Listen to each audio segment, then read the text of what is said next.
Penggunaan dana pangan pada dana desa tahun 2023 yaitu membangun talut pada saluran irigasi sawah dan talut pada badan jalan sawah.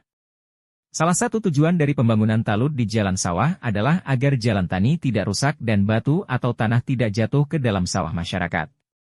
Sedangkan pada lokasi kedua, saluran air yang mengalir ke sawah terlalu dalam sehingga membutuhkan talut sebagai penahan tanah. Hal ini dilakukan agar saluran air tersebut tidak tertimbun tanah. Pemanfaatan dana pangan tersebut berdasarkan hasil musyawarah yang dilakukan oleh perangkat desa bersama lembaga Gampong. Berikut proses pembuatan dari awal hingga selesai.